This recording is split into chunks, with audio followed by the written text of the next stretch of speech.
Right here we have Clayton Thomas-Muller. Clayton Thomas-Muller is a member of the Matthias-Colomb Cree Nation in northern Manitoba, Canada. Based out of Ottawa, Clayton is the director of Indigenous tar sands campaign of the Polaris Institute, as well as a volunteer organizer with the Defenders of the Land Idle No More national campaign, known as Sovereignty Summer. Clayton is involved in many initiatives to support the building of an inclusive global movement for energy and climate justice. He serves on the board of the Global Justice Ecology Project, Canadian-based Raven Trust, and Navajo Nation-based Black Mesa Water Coalition. Clayton has traveled extensively, both domestically and internationally, leading Indigenous delegations to lobby many United Nations bodies.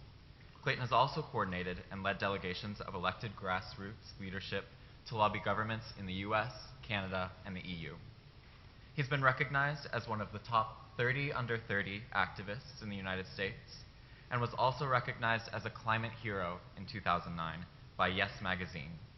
He has campaigned across Canada, Alaska, and the lower 48 states, organizing in hundreds of First Nation, Alaska Native, and Native American communities in support of grassroots, Indigenous peoples to defend against encroachment of fossil fuel industry.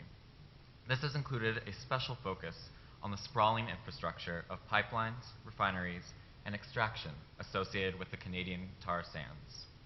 Clayton is an organizer, facilitator, public speaker, and writer on environmental and economic justice. He has been published in multiple books, newspapers, magazines, and has appeared in countless local, regional, and national and international media as an expert in Indigenous rights and environmental and economic justice.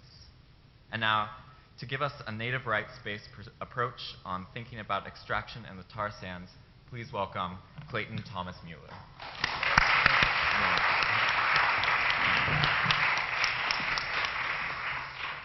Wow, holy cow, that's always such a crazy thing when you get such an introduction. Thank you so much, from our moderators.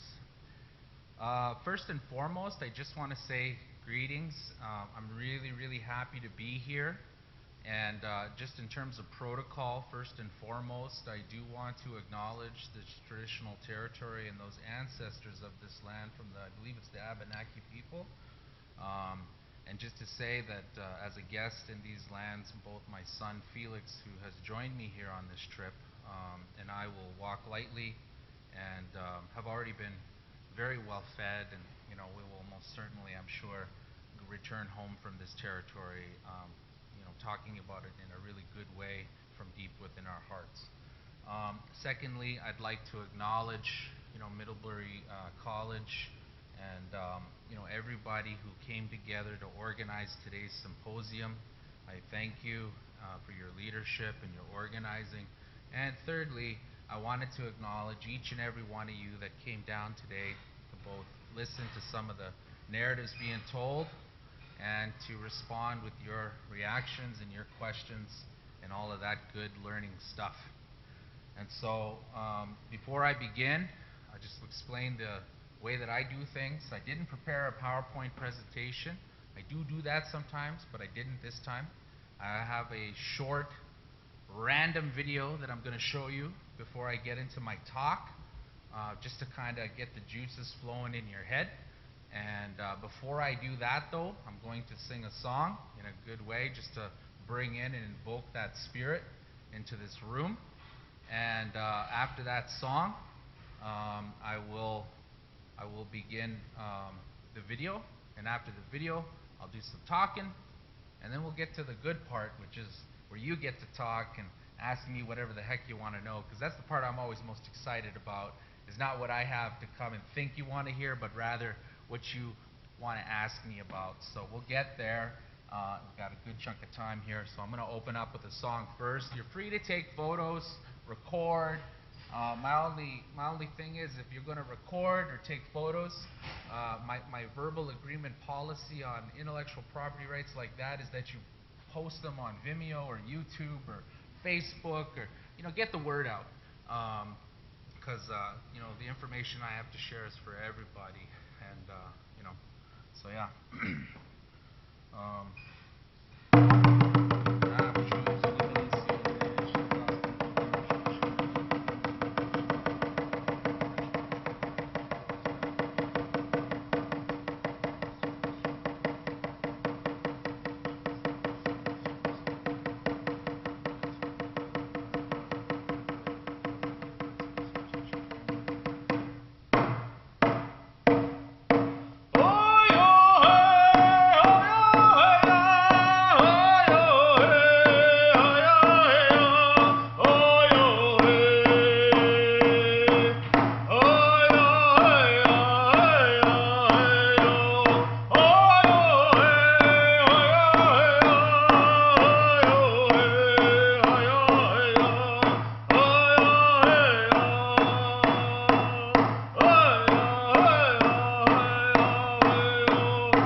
thank you Creator song.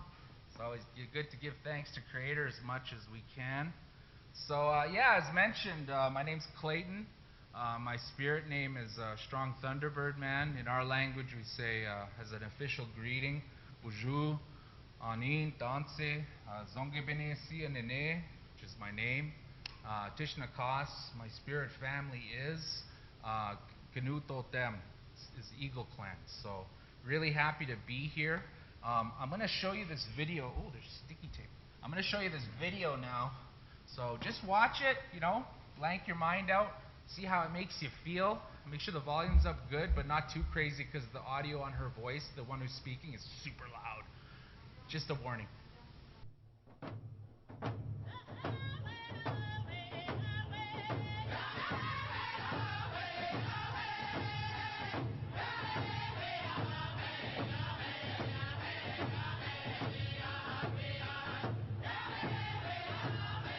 Today, I'm here for healing.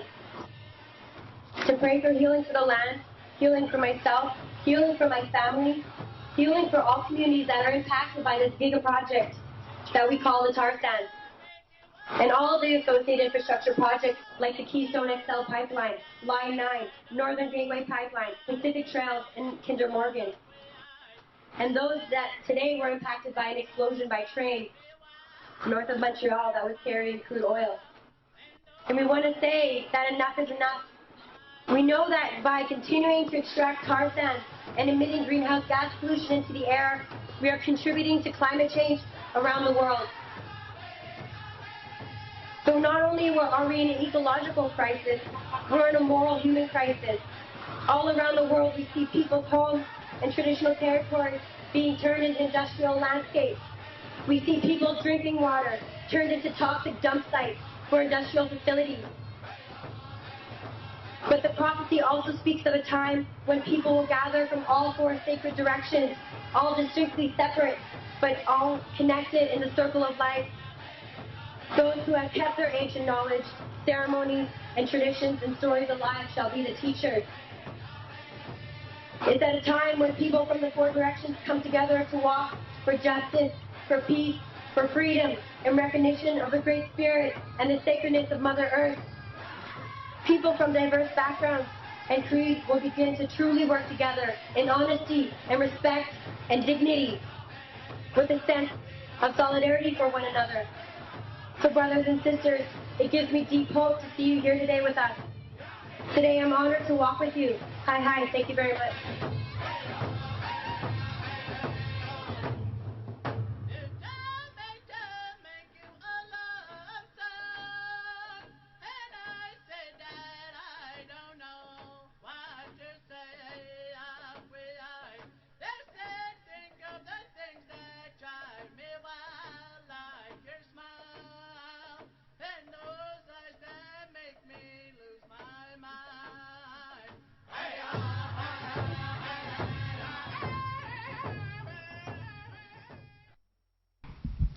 Cool.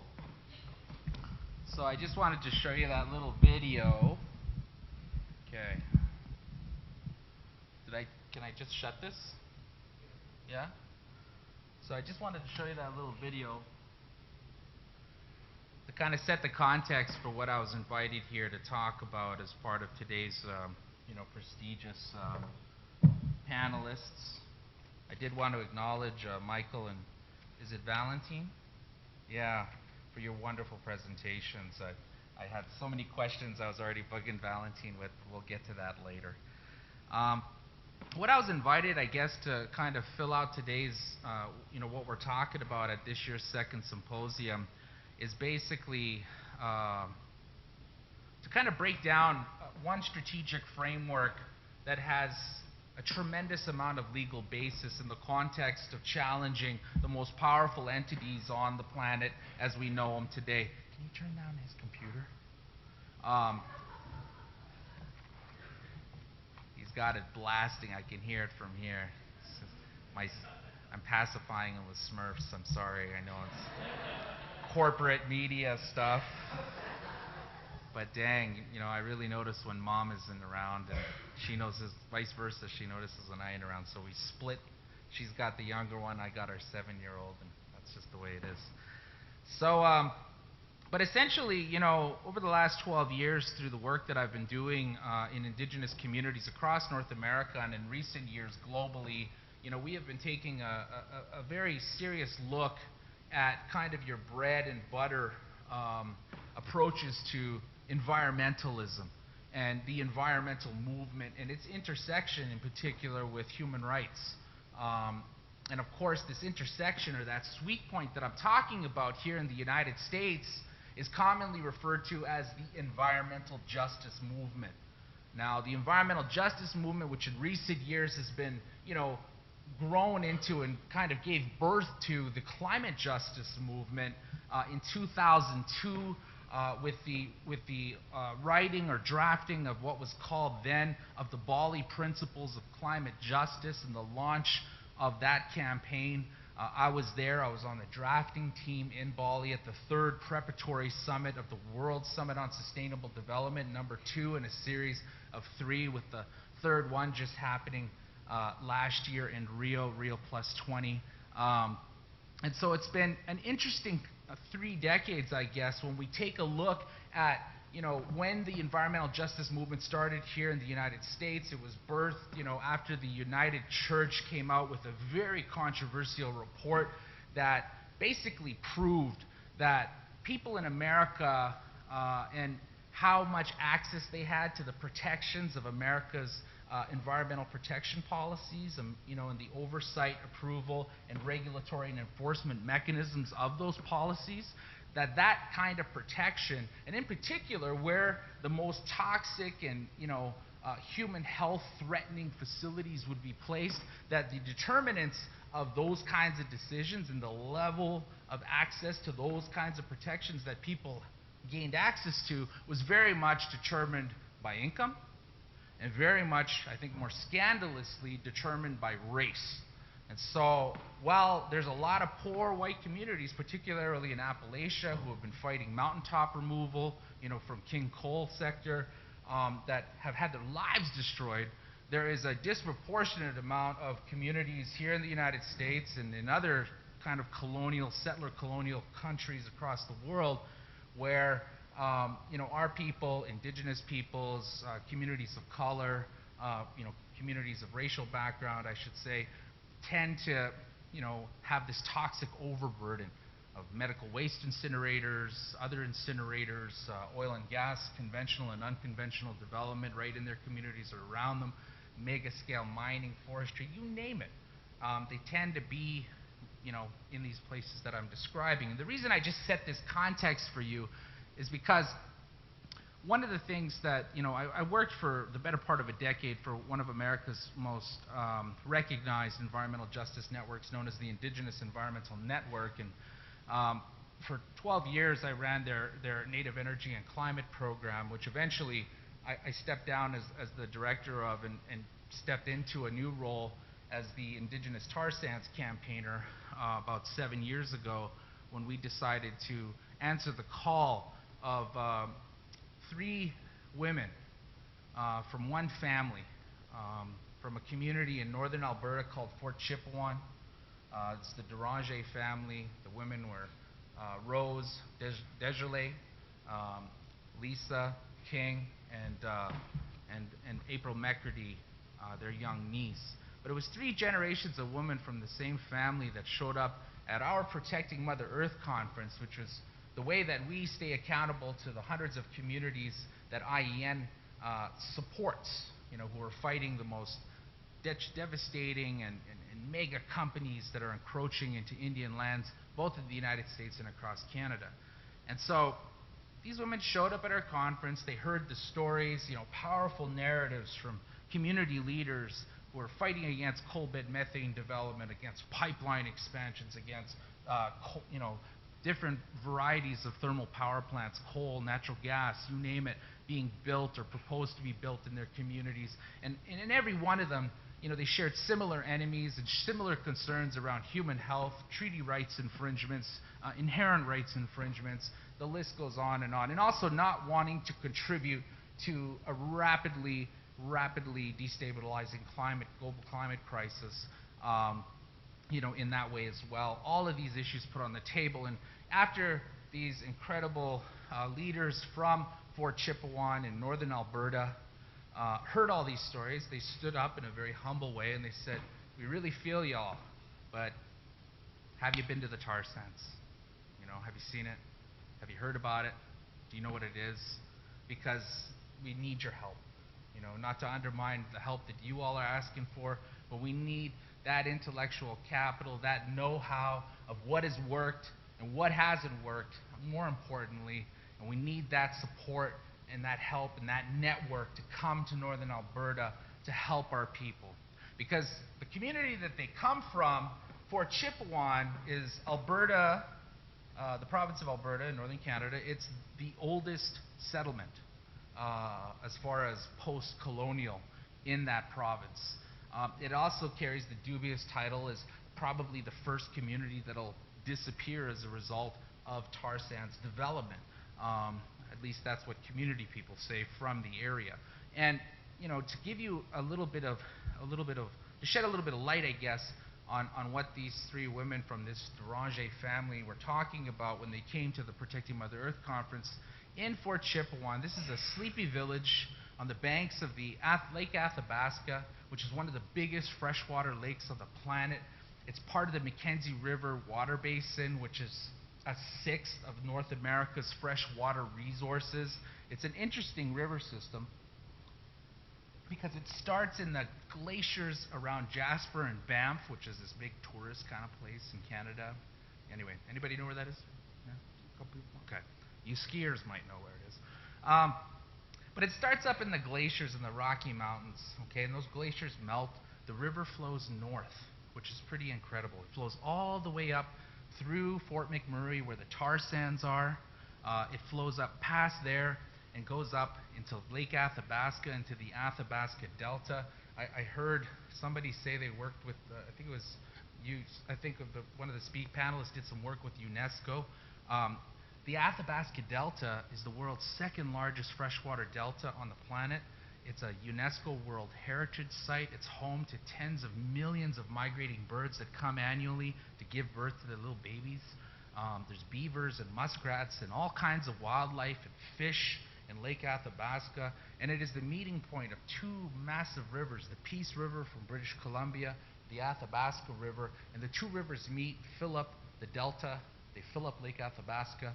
And then that river that flows out of Lake Athabasca is the Mckenzie River, which flows north through the two biggest lakes on the planet, Great Bear Lake and Great Slave Lake, and then straight up to Tuktoyaktuk, out into the Arctic Ocean.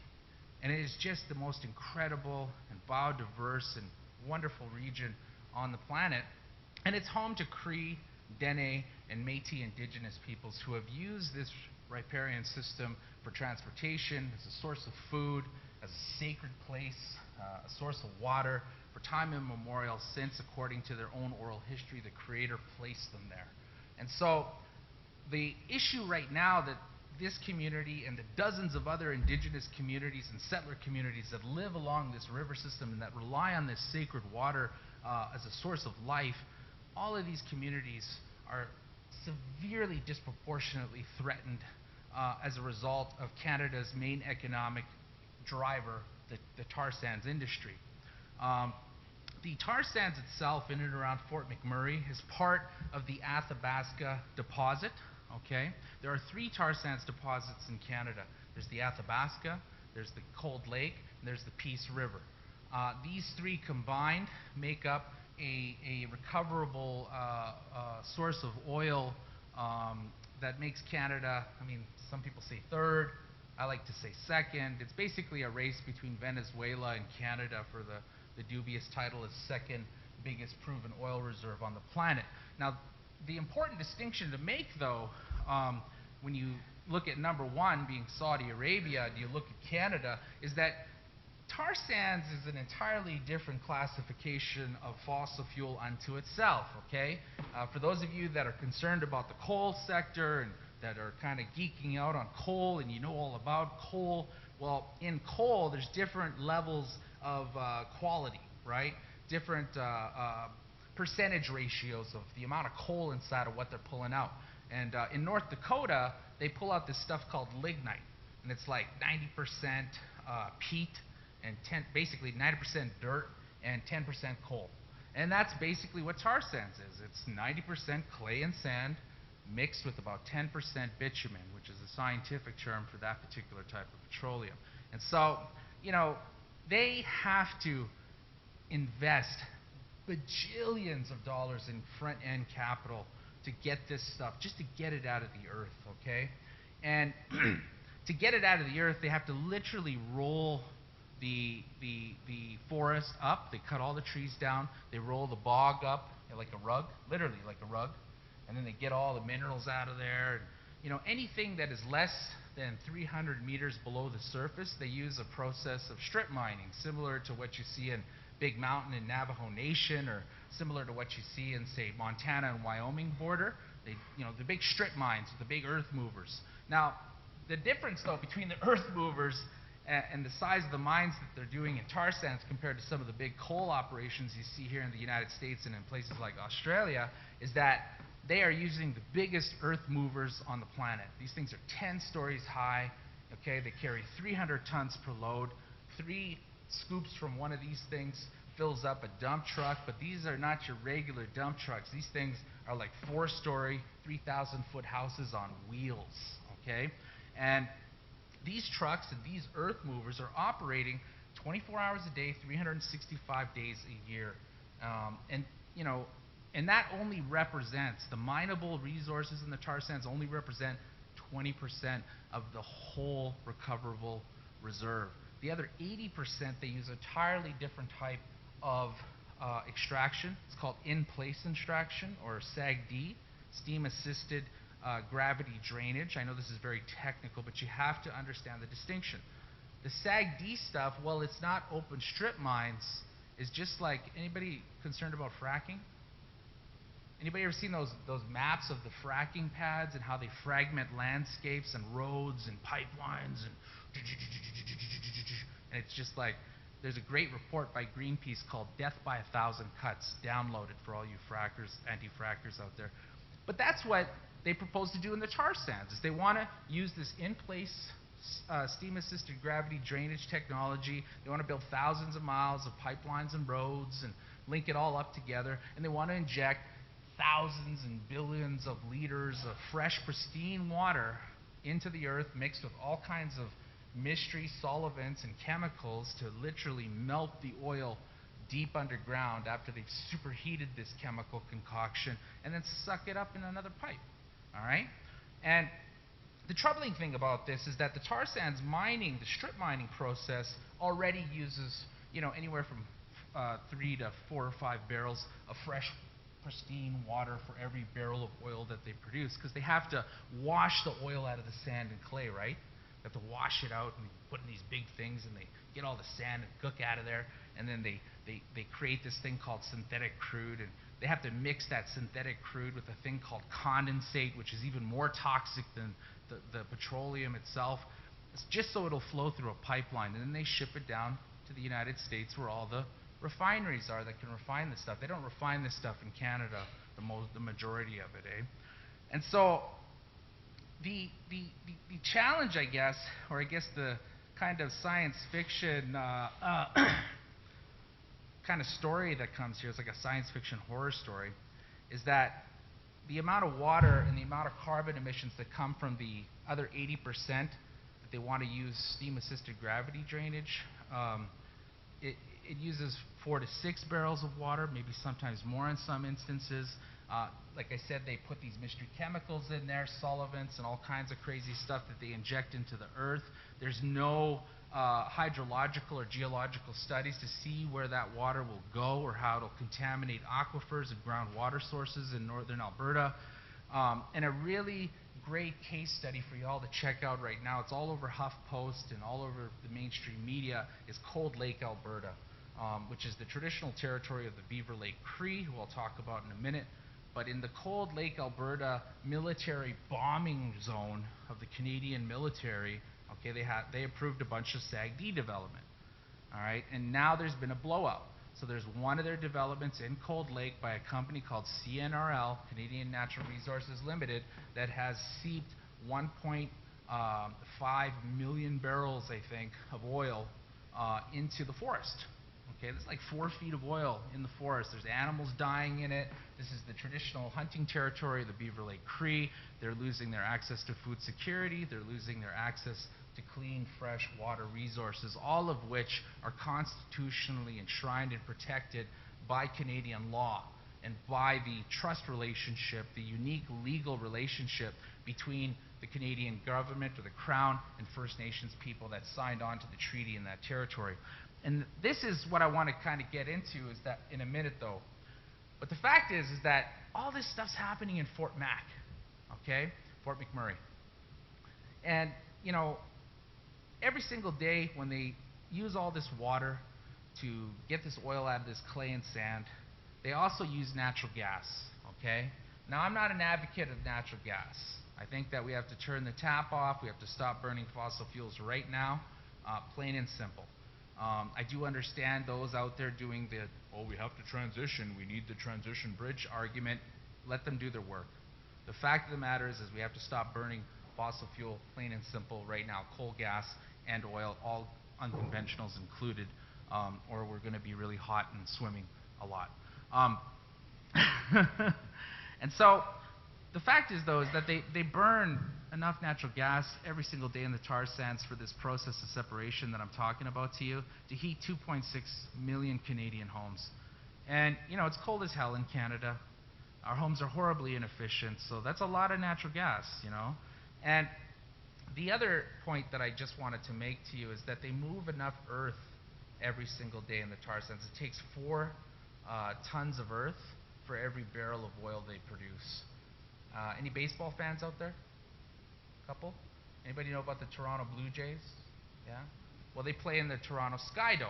It's massive arena. The roof opens up. Every day in the tar sands, they move enough oil in the mine, enough dirt in the mines to fill that thing up to the roof. Okay, just to give you an idea. Since the tar sands began, they have moved more earth in the tar sands by the workers there than the Great Wall of China, the Pyramids of Giza, the Suez Canal, and the world's 10 largest mega hydroelectric dams combined. All right? Now, you have to ask yourself, too, where does all the wastewater go? Because while the companies do recycle the wastewater, you know, from cleaning the oil out of the clay and sand that I talked about, eventually the water becomes so nasty, so toxic, so concentrated with, you know, volatile or organic compounds, with all kinds of heavy metals, cadmium, arsenic, you name it. Those kinds of things are in there. Polycyclic aromatic hydrocarbons in 21 varieties are in there. All this stuff is nasty, cancer-causing, toxic disgustingness. All right? And while industry argues that it's naturally occurring and also naturally protected by natural geological formations over tens of millions of years. And so when they make these soups, they got to put it somewhere. And so where do they put it? They put it in a series of 10, soon to be 13, or 12, soon to be 13 toxic tailings ponds. Now these tailings ponds shouldn't even be called ponds, because really what they are is 150 square miles of open water, and they're deep. You know, they drive on them with boats and stuff. And these things are so big that you could see them from outer space. Now the most comprehensive studies, hydrological studies on these tailings ponds, were on the oldest tailings pond owned by Suncor, which is one of the companies in the tar sands, one of the few dozen companies there. And this one tailings pond, Suncor tailings pond number 1, has been leaching 11 million quarts of toxic affluent into the groundwater and into the Athabasca River every single day for like 20 years.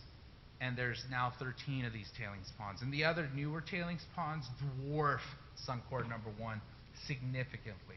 These are all unlined ponds. There's no lining underneath. This stuff's leaking everywhere. And so back to Fort Chipewyan, back to these 3 women that came to our Protecting Mother Earth conference when I was working with IEN years ago and asked for help Fort Chipewyan is a community 250 kilometers, 160 miles downstream the Athabasca River from this crazy industrial scientific horror movie that I'm describing to you. They get all of the affluent. The hunters have given testimony after testimony after testimony of catching fish and wildlife, the fish with lesions and pustulous bubbles on them, deformities, all kinds of stuff. The Athabasca Lake fisheries has collapsed as a result of a lot of this stuff. The hunters who go for caribou and moose and beaver and muskrat in the delta, the Athabasca Delta, they talk about pulling apart muskrat houses and beaver dens, smelling of petroleum. The beavers and muskrats have bleeding noses. There's been testimonies of hunters in and around the tar sands and the First Nations in those areas who have cut open wild game, and they've been full of tumors. And the meat is just off, and they just leave whole mooses, which is like so sacrilegious in our culture. And so, you know, it's a pretty big issue when we look at it from a food security issue, but the other issue fundamentally ties down to water. While Fort Chipewyan has a water purification system that, quite frankly, is comparable to some of the most sophisticated across the planet, you know, there's big concern about all of these crazy industrial toxins in the water. And the fact of the matter is there's been 1,200 people. There's 1,200 people in Fort Chip, mostly Indigenous peoples, and Alberta Health, the Department of the Alberta government, provincial government, did a study in 2009 of its own comprehensive data and concluded that the people in Fort Chipewyan, this one little community of 1,200, experience cancer rates at 30% elevated rates than the general population of Alberta.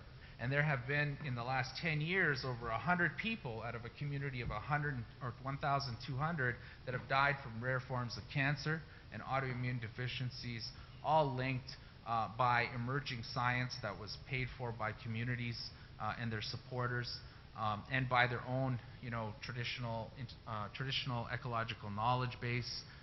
Common sense, you put two and two together.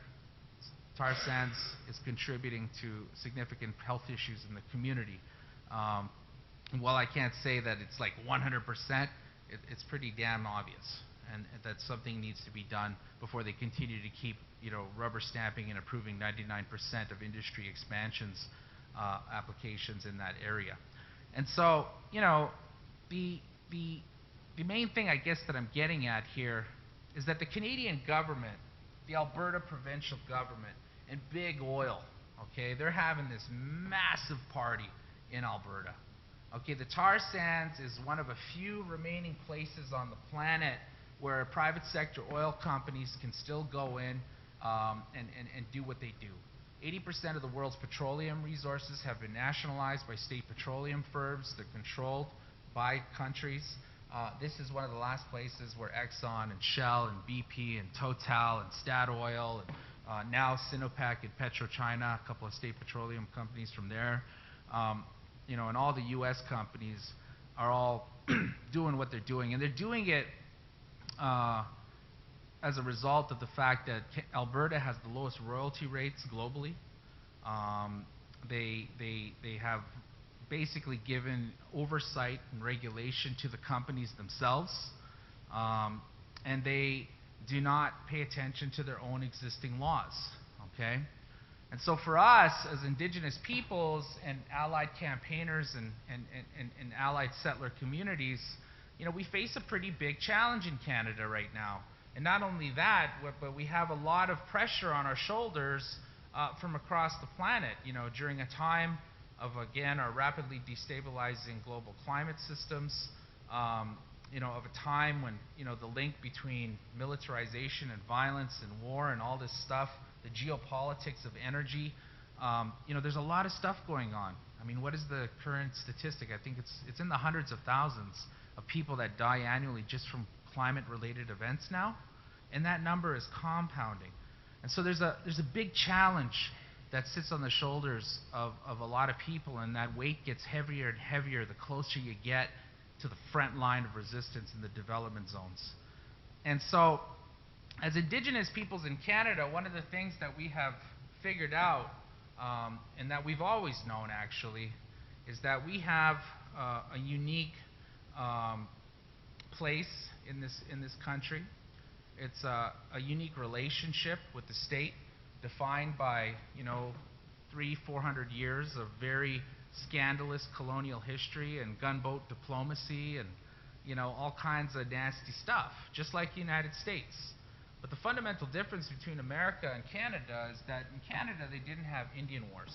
Okay, there was no extermination policy. There was never any big battles. There was a lot of small battles, a lot of straight up murders of Native people.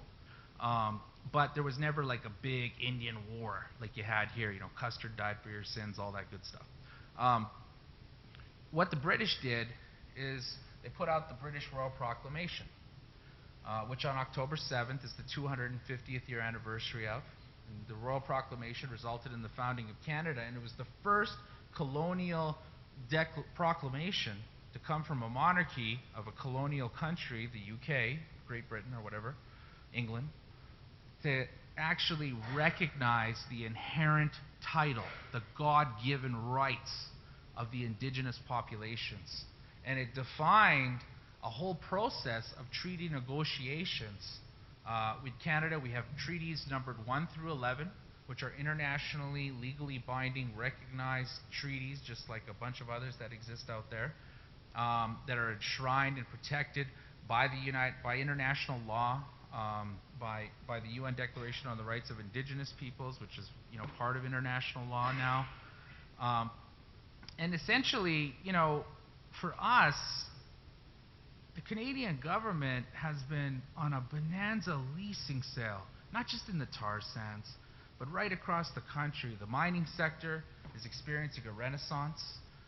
It's exploding all across Canada. The forestry sector is collapsing, so all those workers that were working in Canada's booming forestry industry from sea to sea are now looking at mining, But the fact of the matter is that the Canadian government has been selling out leases to mining companies and oil companies at an unprecedented rate. The Harper government, our Prime Minister, who is an extremist, very right-wing, I don't know if y'all remember Bush and Cheney. So like if Bush and Cheney like raised a child and a young boy and raised him up to be like an evil leader of a G8 country, that would be Prime Minister Harper. So so anyway, but this guy is a different kind of leader. Okay, he did not come from wealth. Okay, this guy came from a blue collar. How am I doing on time? You're good. You're doing good. This guy came from Calgary, from an oil town. Okay, Calgary is like Houston North. This is where all the oil companies are in Alberta. And he came from a single-parent home, lived in an apartment. This guy was trained, by some of the greatest conservative leaders in the conservative scene in Canada. And he clawed his way up to the top. And so the scary thing about our Prime Minister is that this guy actually really believes the shit that he's preaching. Okay, he's drinking the Kool-Aid, of neoliberal free market economics, and he's going for it. And the really scary thing about it is that he has, in the last year with his government, his majority caucus in our Canadian Parliament, his majority government, he's been able to pass through a series of omnibus bill legislations that have gutted 40 years of environmental regulatory mechanisms, checks and balances, and he's gutted basically all participatory democratic mechanisms within the Canadian political and legal framework. Okay, he's attacked the rights of women. He's attacked the rights of the gay and lesbian community. He's attacked the rights of Indigenous peoples. He's attacked the rights of just everything. Any barrier to international investment in the Canadian economy, this guy has stripped away and streamlined all roads to the Prime Minister's office. In a sense, it would be like President Obama getting rid of the State Department, getting rid of the Congress, getting rid of the Senate, and saying the White House says everything now. Okay, that's basically what's happening in Canada as we speak. And so, one of the things that came out of this process of Harper basically just turning into an oil dictator, because it was proven, our friends at Greenpeace did a bit of freedom of information requests and found letters from the Canadian Association of Petroleum Producers that showed that they literally wrote the legislation gutting the Navigable Waters Act of Canada, which provided protection to over 1.7 million lakes, rivers, and streams and coastal areas in our country. After Bill C-45, the omnibus bill legislation I'm talking about, was passed, there were 87 lakes, rivers, and streams protected, most of them in high-level conservative benchers, high-level MPs' ridings. And so, it's kind of classic crazy stuff. But for us, as Indigenous peoples, not that moment represented in any way a baseline to measure Indigenous resistance to the oppression of an occupying government in our traditional lands. What it did provide a benchmark to measure, though, was a moment in time when the rest of Canadians all of a sudden were like, holy shit, man, we're being oppressed all of a sudden. And all of a sudden we have no say over major energy infrastructure or anything, on privatization of the commons. There's no legal base, no legal structure or mechanism now for Canadians to stop the private sector corporate agenda in Canada from a policy and legal regulatory framework. Okay? And the environmental movement in Canada has kind of been thrown on its head, and it's trying to figure out what to do. It's a very similar dynamic to what the environmental movement went through here in America when the America Energy and Climate Securities Bill collapsed, okay, the ACES bill. All of a sudden, all the big Beltway environmental groups, 350 included, all respect to my good dear brother Bill McKibben, comes from here, they were forced to take a serious look at their strategies all of a sudden and really reach out to other social movement sectors and really embrace some tactics that, quite frankly, weren't part of their bread and butter approach. And what I'm talking about is civil disobedience, okay? And you've all seen the anti-Keystone XL pipeline protests. I was one of the primary organizers of some of those big demos in front of the White House, which resulted in the arrest of over 1,200 citizens, some of the biggest acts of civil disobedience, or the biggest act of civil disobedience on the steps of the White House since the Vietnam War, over a climate issue, over a human rights, energy, environmental justice issue, the tar sands and its associated infrastructure. And, the fact of the matter is, when you got an organization like the Sierra Club, America's oldest and largest and conservative environmental organization, reneging on its 120-year-old policy opposing civil disobedience to now embracing it, some big shit's changing. Pardon my language. And the same thing is happening in Canada. And really the same thing, and the first speaker kind of alluded to that when she talked about Arab Spring. In Canada, we had Maple Spring, we had Occupy movement. There's a lot of big student protests happening in the UK in the last couple of years. A lot of big things happening all across the planet. A lot of people concerned. And really what it is people are reacting to the austerity agenda that is being pushed by big oil, being pushed by the haves onto the have-nots. And the have-nots now are steadily not just becoming poor Indigenous or racialized communities. It's also a lot of other folks now, because the have-nots are now the middle class is now all of a sudden being consumed by this hyper-polarized economic framework that is being created by this neoliberal free market agenda.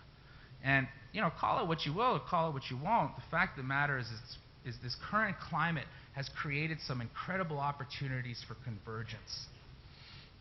And as I've traveled around the world and talked in different schools, I often say that climate change is the civil rights issue of our generation. Okay? Climate change, a global problem rooted in social inequities, is the civil rights issue of our generation. And as a result of that, we need to react in the same way that we reacted to civil rights or lack thereof back in the day. We need to react in that same way, in that same diverse way to the climate change issue. Except we need to do it globally. And I believe that the rising up of a lot of these people all across the planet and all these different movements that have exploded onto the scene over the last couple of years are some of the indicators that that global convergence piece is rising up in the face of the rise of this whole kind of centralized financial and energy and kind of neoliberal free market agenda. There's a big battle that's about to ensue. And in Canada, 4 women in Saskatchewan, and I'll kind of conclude on this and we'll just get into the conversations around this. 4 women, you know, in response to Prime Minister Harper's policy agenda last year, decided to start doing workshops in their communities in Saskatchewan to educate Native people and non-Native people alike about what the crazy things our government was doing to our fundamental human rights and, you know, all of the participant democratic things that we love and appreciate as living in a democracy, right? And they also took it to the web, and they started this slick online campaign called #IdleNoMore, and it really took off, okay? And before you knew it, by December 21st, we had tens of thousands of people marching in the streets, Indigenous peoples, and this is something that has never happened in Canada ever before. And it's very significant because when you look at the Indigenous population compared to the regular population in Canada, there's about 31 million people in Canada, less than the state of California. 2 million of those are Indigenous peoples, broken up into different sectors: Inuit people in the high Arctic, Métis people, and of course First Nations, which are about 600 different languages and unique cultures, like different meaning, like Chinese to Polish. Like the only thing that unites them is that we're all brown and that we all have a very sacred relationship with the earth. But other than that, we're pretty different. The whole Indian, First Nations, Native American thing, well, that's a course you could probably take here at this school. But the fact is that with all of this pulling out of the rug of all of the kind of bread and butter approaches to holding big oil and big mining and holding, you know, our government accountable, all that's gone now. And so now labor, the environmental movement, the student movement, the Indigenous rights movement, the LGBTQ movement, and all other social movements are forced to kind of break down the silos. You know, we're forced to come together now and to come up with a strategy, quite frankly, to dethrone our government, to take back our democracy, which has been hijacked by big oil companies.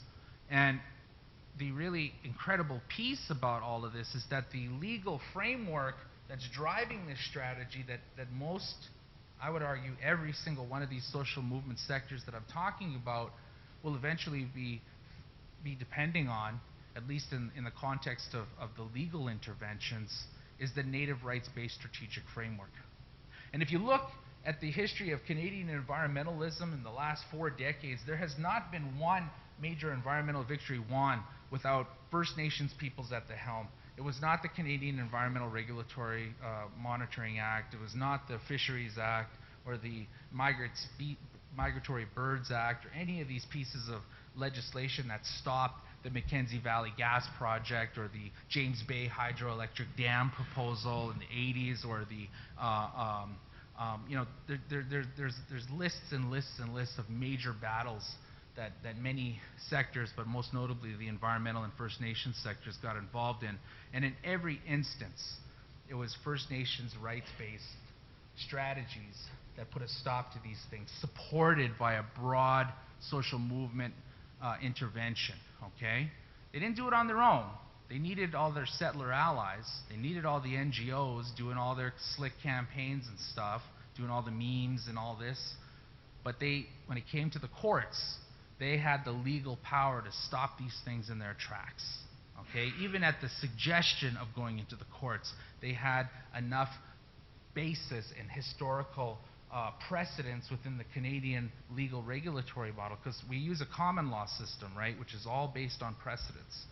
And we have 170 Supreme Court victories over the last 60 years in our Supreme Court of Canada that have reinforced Section 23 of the Canadian Constitution, which talks about our unique rights as the first people of the land, our priority collective rights, which cannot be infringed upon by the private sector, by provincial governments, which can only be discussed at the very highest level, nation to nation, between our First Nations and the Canadian government. And so we stand in a crazy moment in time, you know. We stand in this moment in time where the line's been drawn and people are forced to choose. The movement Idle No More is now 9 months old. I'm no longer the volunteer coordinator. I've been asked to stand up and be their national campaigner and to build out some of their organizational infrastructure and some of the campaign pieces, which I've accepted the invite to. And you know, we have, over the summer, through Sovereignty Summer, done over 200 direct actions on both sides of the border, confronting, you know, tar sands industry and many other threats to our homelands. We have seen, you know, we have 120,000 people in our database now, over 300,000 followers on Facebook, 20,000 on Twitter. We could do better on Twitter. I'm working on it. But the fact of the matter is where we are now with Idle No More is how do we operationalize the interface between our web presence and out on the streets and out on the land? How do we get our people, you know, really going now at this point? And so October 7th is the Royal Proclamation, the British Royal Proclamation's 250th year anniversary. It's also the week before the UN Special Rapporteur on Indigenous Rights, James Anaya, who's a Native American, will be coming to Canada on an official human rights investigative trip. He's coming the week after. And we put a national call to action, you know, for our network to take direct action, civil disobedience, to stop business as usual in the country of Canada. We have facilitated partnerships with big labor and other social movement sectors, taking a look at creating new mechanisms to fund institutions that are already leading social movements in Canada. We're even working with Unifor, the largest union in the country, who represents all the tar sands workers, who have also experienced very significant attacks on their collective bargaining rights. And they are looking at ways to reinvigorate social unionism in their base as well. And they're looking to other groups outside the union world, like Idle No More, on how to do that. How do you do that grassroots mobilizing? And so we sit in a precarious place right now, you know, but it's also a very inspiring place.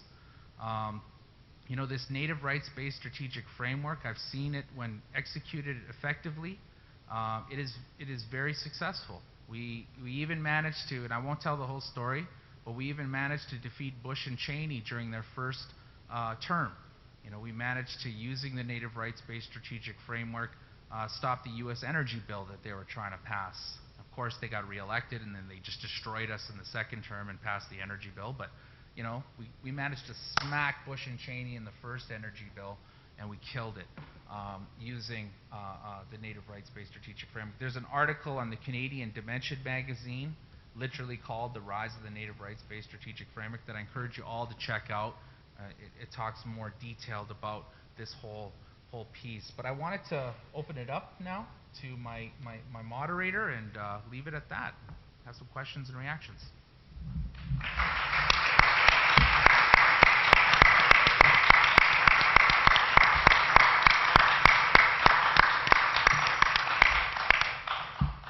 Excellent. Thank you for that great talk. It started out pretty grim, but then fortunately got a lot more hopeful at the end.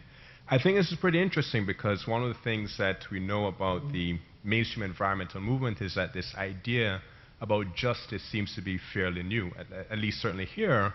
I know that Middlebury, the impression I get is that this is a recent development, is now trying to think more about environmental justice in climate and so on. And I think you pointed out very well how this idea of justice not only affects how we think about environmental problems, but also the tactics we use for advocacy, right? So civil disobedience, appeals to constitutional law and international treaties and so on. And so one of the things that I was kind of curious about, because I heard you talk about both of these tactics, and I'll ask the first question, then we'll open it up to the audience, is you mentioned some cases where you used civil disobedience, or where you supported civil disobedience, and some cases where you talked about using the courts, and you mentioned, again, constitutional law and international treaties. So I was just kind of curious about what the interplay is between these two kinds of tactics. When was constitutional law seen as more effective or more feasible than civil disobedience? You know, there is no separation.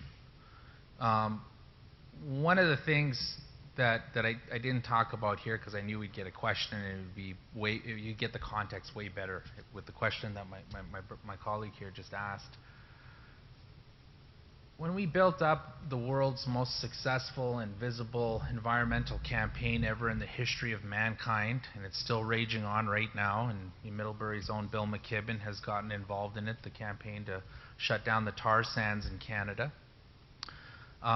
You know, we started off with very humble beginnings, and at that time, you know, when we first started the campaign, when all the funders and the directors of all the environmental organizations got together, I managed to get a seat at the table there, and there were about 12 people sitting around the table, and you know, we had a conversation about priority, and you know, we talked about the policy interventions, the framing, the fact that you know, this tar sands could be an excellent lubricant to usher in you know, a climate policy in Canada and potentially in the United States. But you know, I guess one of the things that we brought to the table was that, well, that may be so. The legal basis, the legal strategy to actually stop the company's expansions and the proposed infrastructure, like the half a dozen pipelines out there, is going to be the native rights-based thing. But to get First Nations governments who are highly dependent economically on fossil fuel money, I mean, in the tar sands, 87% of the revenue streams going into First Nations comes from tar sands, okay?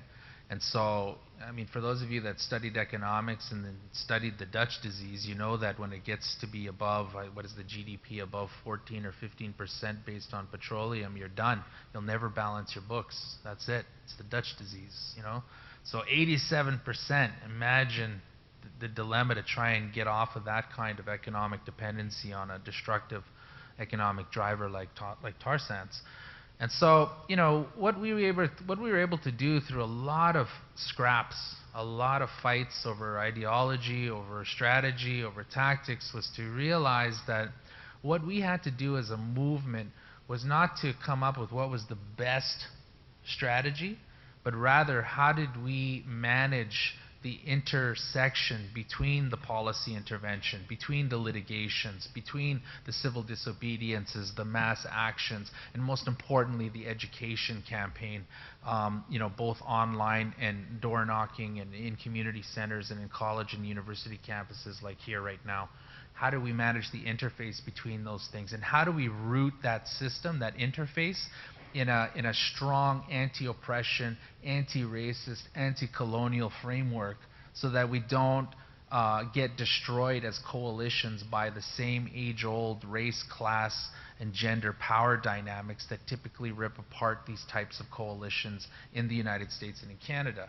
And so through a lot of hard work, we were able to create some very, very effective organizing infrastructure that, quite frankly, resulted in a you know, it's the fiber optic networks that I don't know more and a lot of other social movement groups are now using, you know, for what's taking place right now in Canada. So, you know, there is no boiling down what is the best strategy. It comes down fundamentally to how do we manage who's good at doing what, and you know, and send people in at strategic points, you know, to move allies a certain way or to move enemies a certain way when we need to push a specific political agenda, short-term, mid-term, and long-term. And it's a very sophisticated approach, but it is the only approach because, you know, quite frankly, working in silos has not worked, and we've seen, $40 million or so get thrown into beltway strategies just focused on policy, and we still don't have a climate policy in the United States. So we have to be a bit more sophisticated. Great, fantastic. And now we'd like to open it up to the audience for questions. Yes, there's one way in the back there.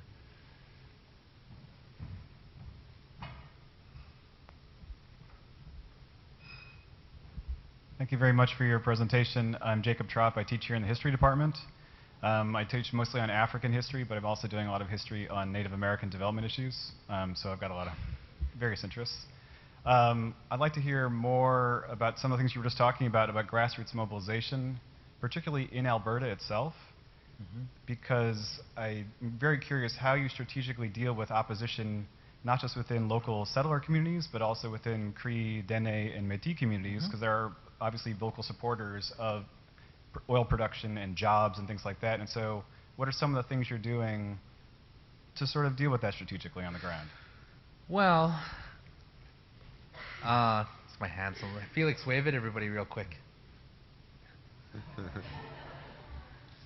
Wait, we're going to New York City for his 7th birthday, so we're stopped here to talk with all of you first. Anyway, no, this is a very good question. I mean, and I think that again, another excellent question that hit the nail right on the head. I didn't talk about the answer to your question because it's so much better context when somebody asks the question first. And that, how do you deal with base building, which is, another word for grassroots organizing, in a province where they've elected a conservative government for 3 decades? Okay, this is an oil province. It's like Texas. Okay, it's super conservative, super oil. And even the native people are in on it. Like, it's funny because folks, not any of you, but I often get, well, there's some native people that support the tar sands. So, well, what do you think of that? And I'm like, well, speaking as the official representative for all Indigenous peoples on the planet, anyway, I'm unpacking some race and privilege stuff for you there. But yeah, the fact of the matter is we got straight up capitalist Indians in our community too that, quite frankly, will sell the sacredness of Mother Earth and the health of their communities out to make some money. And we also have a lot of damn good elected leaders that, quite frankly, are trying to both mitigate the cumulative impacts of the tar sands and to diversify their economic revenue streams, but quite frankly, they're set up in a political system that's designed to fail, and there's just no way out.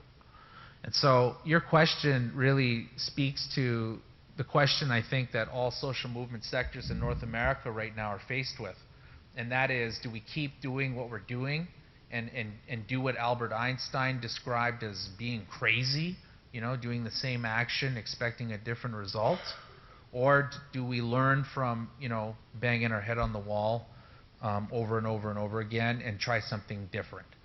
And, what I've seen, like, again, going back to the collapse of the whole climate policy movement here in the United States in recent years, and the introduction of this omnibus bill legislation that gutted environmental policies in Canada and all democratic mechanisms in Canada,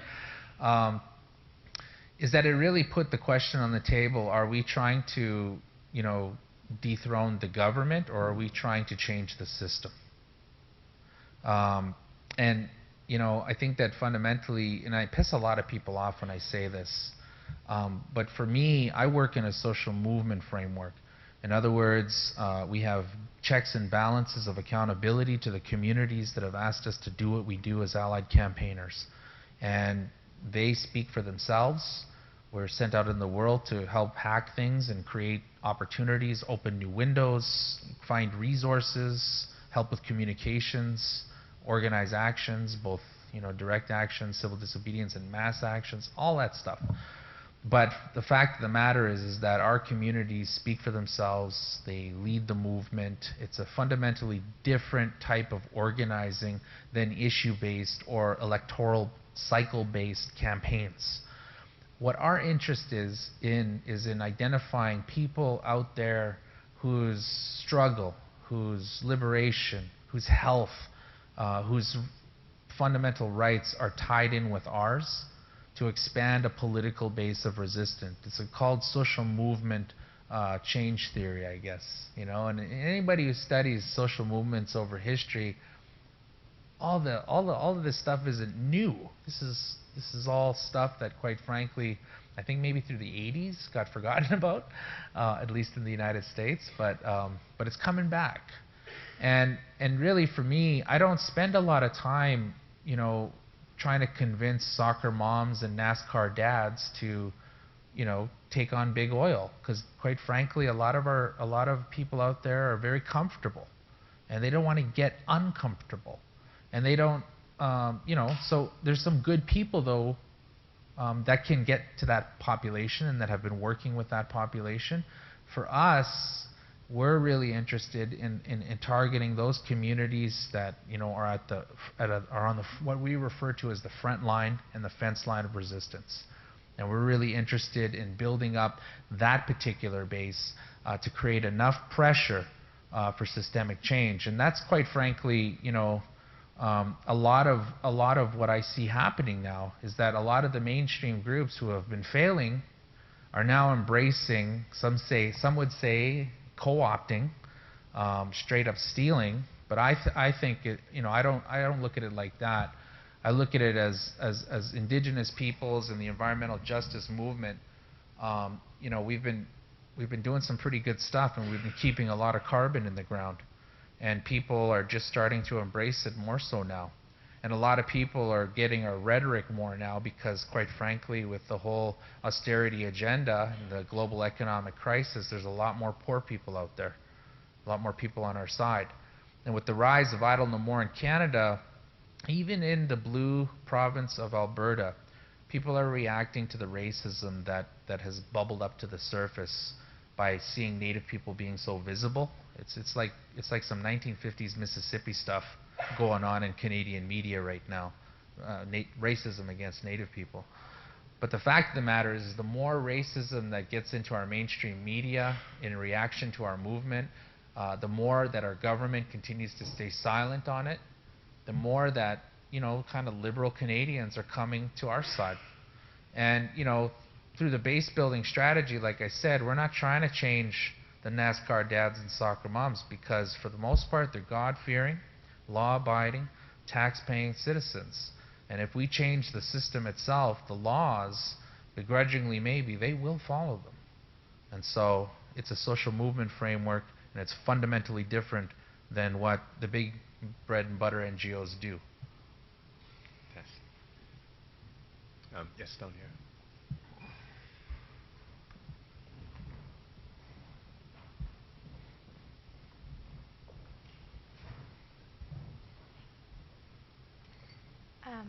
So many students here are involved in the fossil fuel divestment and environmental youth movement.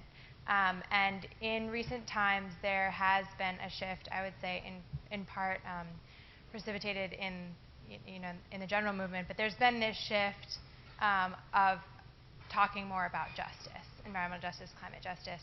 And I'm wondering if you have thoughts for students as to how we can work in solidarity with those on the front lines and practice that, and not just talk about it and claim to be allies.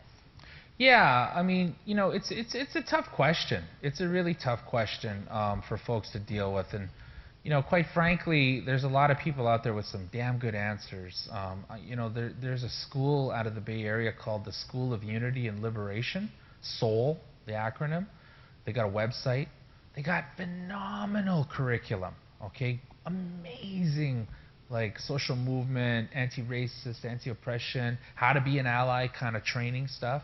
And there's a dozen other groups out there that do great work like that as well. And then as far as how do we operationalize being an ally and doing direct action and organizing to support a climate and environmental justice, economic justice framework, and how do we, you know, like, I mean, let's just be straight up. Well, I'm totally pleased there's a diverse audience here. Middlebury seems like a very, very northeastern kind of like predominantly white, affluent school.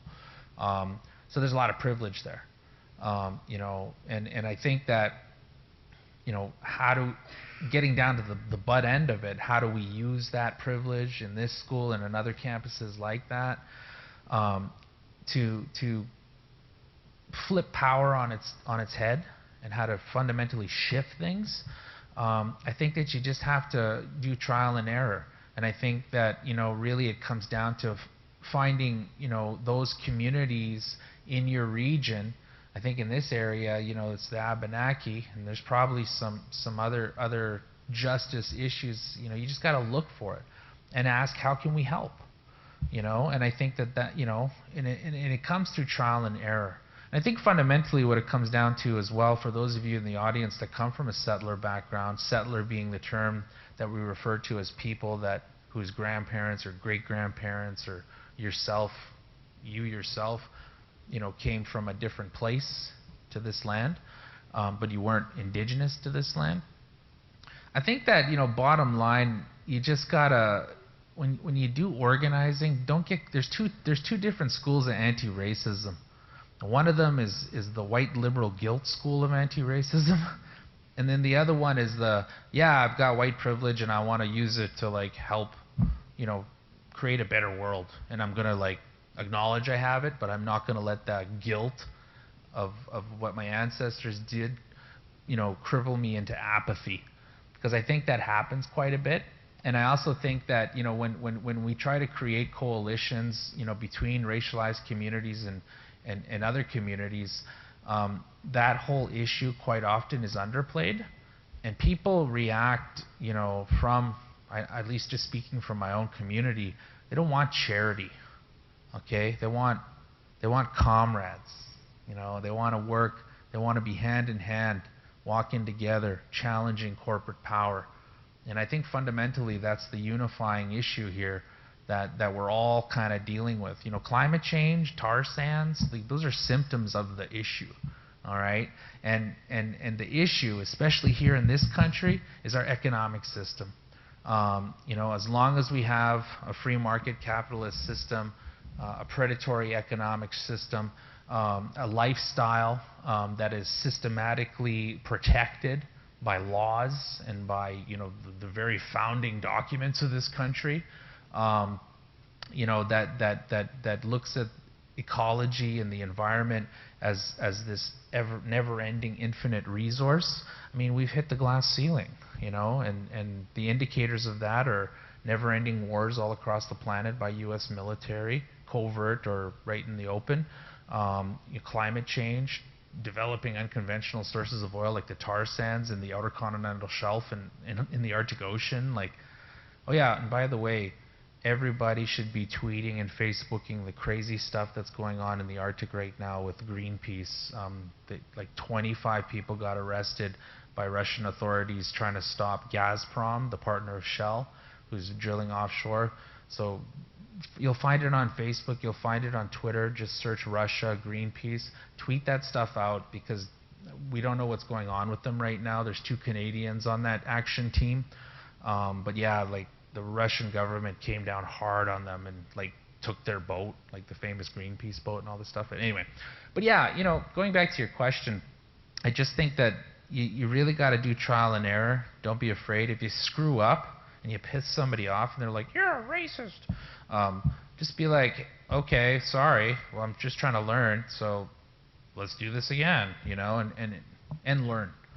But I think the most important thing is ask for permission, check in, educate yourself. There's tons of literature out there, tons of know-how, and talk to people who are already involved in the movement that you want to be a part of, and say, how did you get involved? And just be proactive about it. And when you screw up, get back up again, and okay, we'll learn from this.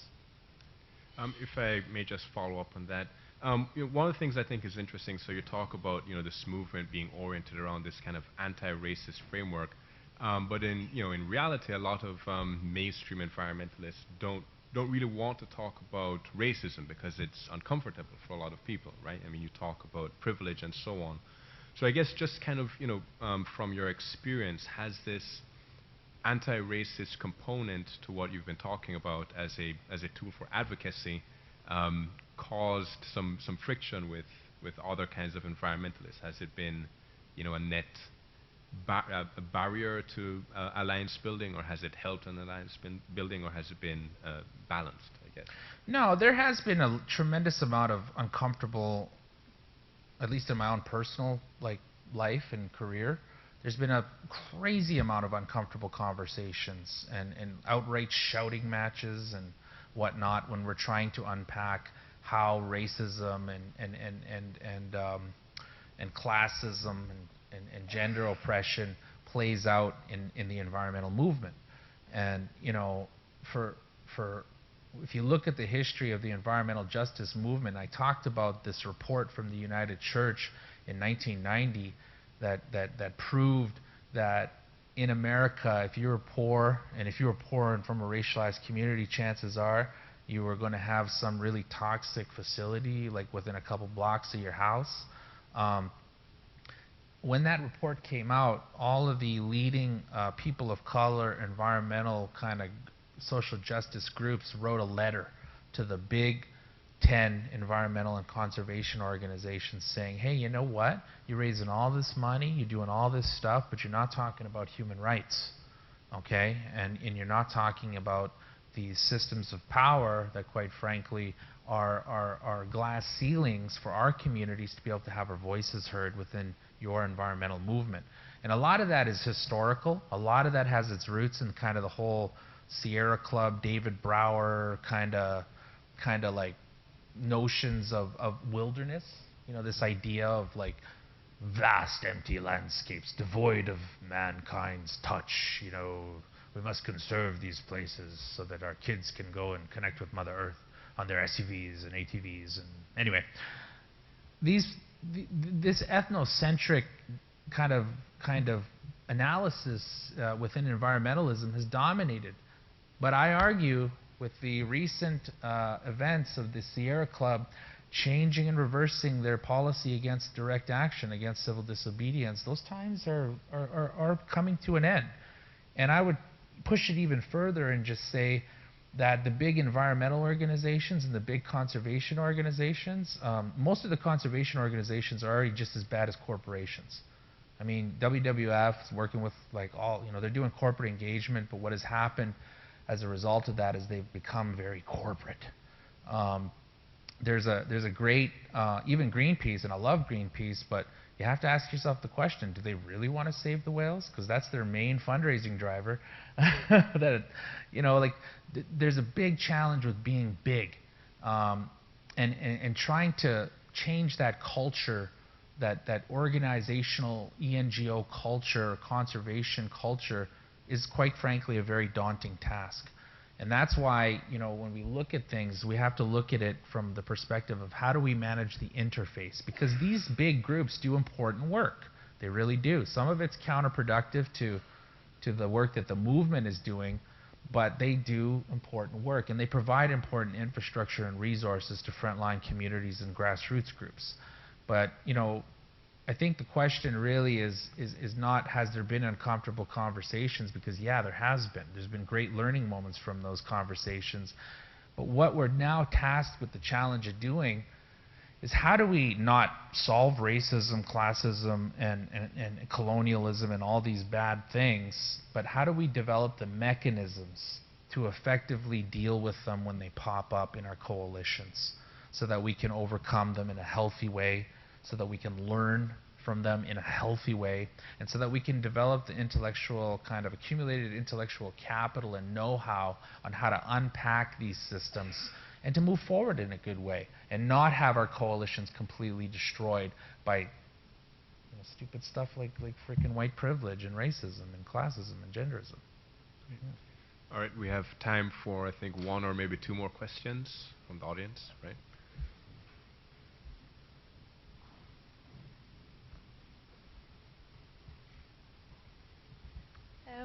I was a bit surprised when you were talking about how in, I guess, like the aftermath of the global economic crisis, there was a lot more poor people, and that those poor people were kind of mobilized to fight against the tar sands. Because when I think of the global economic crisis in relation to the environmental movement, when the economy went down, the environment went down, and the poor people, a lot of them were when I think about it, they were looking for more jobs. They weren't looking to be activists, because that's kind of what you think of as what privileged people can do. They have the time to be activists. So I'm just wondering how you were able to do that, and what, I hate the word, like what was in it for the poorer people and what they kind of got out of it, and if the economy and environmentalism are really opposed.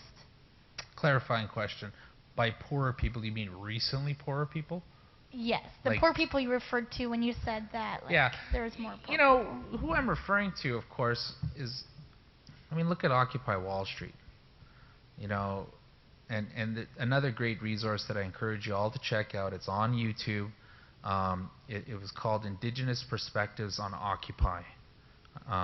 There's 3 different videos. I'm one of the speakers.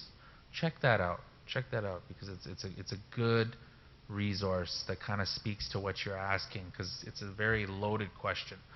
My own personal opinion, and I'll own this, is that, you know, with the complete evaporation of bajillions of 401(k)s and people's inheritances and security and all those kind of structured in things that a lot of people who come from privilege have, you know, and it's funny because you know, and I think that some of the baby boomers in the audience know what I'm talking about, when, like, you know, they were involved in the anti-war movement back in the day and anti-nuclear movement, all that, and then all of a sudden people just disappeared, you know. Well, their parents died, and they got inheritances, they had kids, you know, and priorities change. Got the house now and mortgage.